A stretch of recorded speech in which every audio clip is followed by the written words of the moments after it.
ఒక నగరం తయారు కావాలన్నా, ఒక గ్రామం రూపుదిద్దుకోవాలి అన్నా ముందు కావాల్సిందే మౌలిక సదుపాయాలు.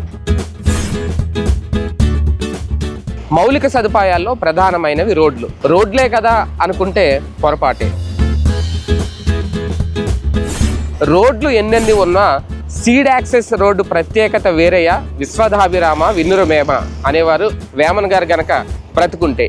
ఏంటి ఈ సీడ్ యాక్సెస్ రోడ్డు వెనక అసలు కదా, ఆ డీటెయిల్స్ చెప్తాను ఈ వీడియోలో. Welcome to hello Amaravati.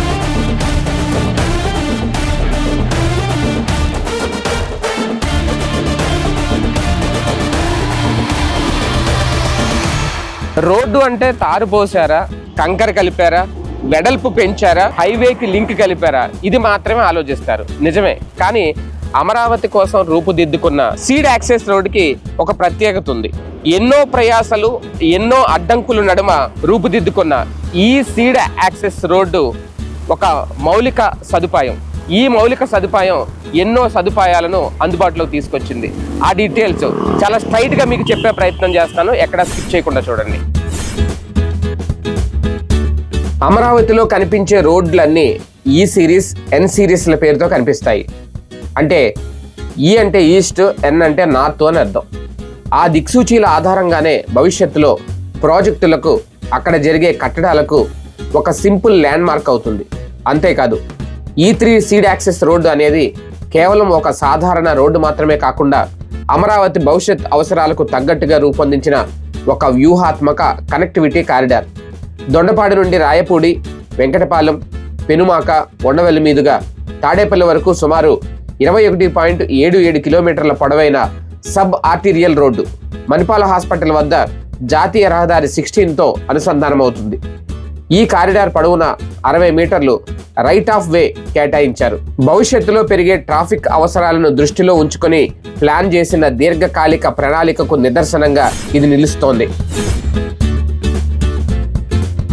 అయితే దీనిలో ప్రత్యేకత ఏముంది అనుకోవచ్చు. ఇక్కడే అసలు పాయింట్ మీరు తెలుసుకోవాలి.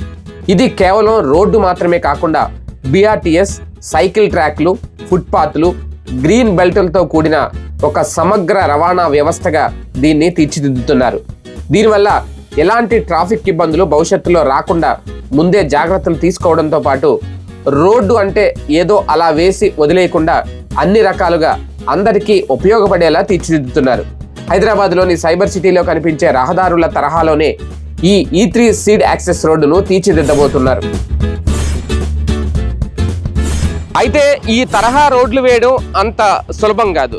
కానీ ఒక టార్గెట్ పెట్టుకొని ఎలా పూర్తి చేస్తున్నారు, ఎలాంటి టెక్నాలజీని ఈ రోడ్డు కోసం ఉపయోగిస్తున్నారు, ఈ రోడ్డు కనుక పూర్తిగా అందుబాటులోకి వస్తే ఎలాంటి మెరుగైన సదుపాయం ట్రాన్స్పోర్టేషన్ విషయంలో కలుగుతుంది, ఇలాంటి మరెన్నో అనుమానాలు. అంతేకాదు, రాష్ట్ర వ్యాప్తంగా ఎన్నో గుంతలు పడిపోయిన రోడ్లు ఉన్నాయి, పాడైపోయిన రోడ్లు మరెన్నో ఉన్నాయి. వాటిని బాగు చేసే తీరిక ప్రభుత్వానికి లేదు, కానీ చాలా శరవేగంగా అమరావతి రోడ్లు మాత్రం పూర్తి చేస్తున్నారు. అది ఎలాగా?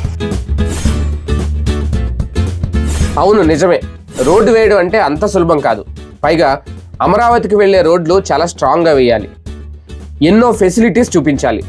ప్రస్తుతం నిర్మాణాలు జరుగుతున్న నేపథ్యంలో రోడ్డు బలం లేకపోతే నిత్యం తిరిగే భారీ వాహనాలతో రోడ్డు త్వరగా పాడైపోయే అవకాశం ఉంటుంది.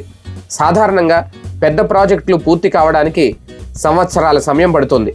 కానీ ప్రభుత్వం ఇక్కడ వినూత్నమైన ఫేజ్డ్ అప్రోచ్ విధానాన్ని అనుసరిస్తోంది.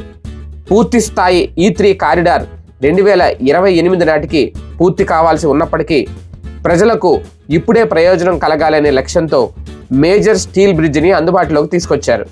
దీనివల్ల విజయవాడ మంగళగిరి ఓల్డ్ హైవేకు డైవర్షన్ లింక్ ఏర్పడి అమరావతికి రాకపోకలు సులభతరమయ్యాయి. సుమారు 1600 కోట్ల భారీ వ్యయంతో ఈ కారిడార్ రూపుదిద్దుకుంది.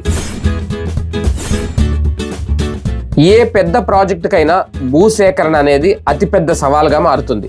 ఈ కారిడార్ నిర్మాణంలో కూడా కొన్ని అడ్డంకులు ఎదురైనా అమరావతి రైతులు అందించిన సహకారం వెలకట్టలేనిదని చెప్పాలి. రైతులు, ప్రభుత్వం, ఇంజనీరింగ్ బృందాల సమన్వయంతోనే స్టీల్ బ్రిడ్జ్ సాకారమైంది. అంతేకాదు, అమరావతిలో మరో అద్భుతమైన మైలురాయి ఎమ్మెల్యేలు, ఎమ్మెల్సీల కోసం అత్యంత ఆధునిక సౌకర్యాలతో నిర్మించిన 18 నివాస టవర్లు. ఎమ్మెల్యేలు ఎమ్మెల్సీల కోసం ఈ స్థాయిలో నిర్మాణాలు చేయడం అంటే అంత ఆషామాషి వ్యవహారం కాదు.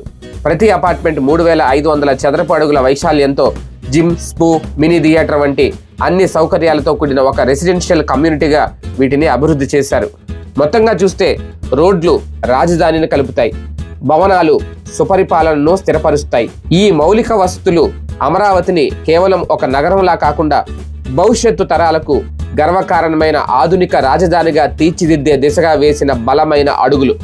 అమరావతి ఇప్పుడు కేవలం ఆకాంక్ష కాదు, అది క్షేత్రస్థాయిలో వేగంగా మారుతున్న వాస్తవంగా చెప్పుకోవచ్చు. రోడ్లు వేసేస్తున్నారు, బిల్డింగ్లు కట్టేస్తున్నారు అమరావతిలో. అది మొన్నటి మాట. రోడ్లు వేసేశారు, బిల్డింగ్లు కూడా కట్టేశారు. ఇది నేటి మాట. అమరావతి రాజధాని శరవేగంగా పూర్తి చేయడమే లక్ష్యంగా మొదటి దశ 2028లో ఎట్టి పరిస్థితిలో పూర్తి చేయాలనే ఆలోచనతో శరవేగంగా ముందుకు నడుస్తోంది. అందుకే ఈ వేగం వెనక అసలు కారణం. ఇది ఇవాల్టి అమరావతి స్పెషల్ డెవలప్మెంట్ వీడియో. మరో వీడియోతో మళ్ళీ కలుద్దాం. Thanks for watching. Hello Amaravati.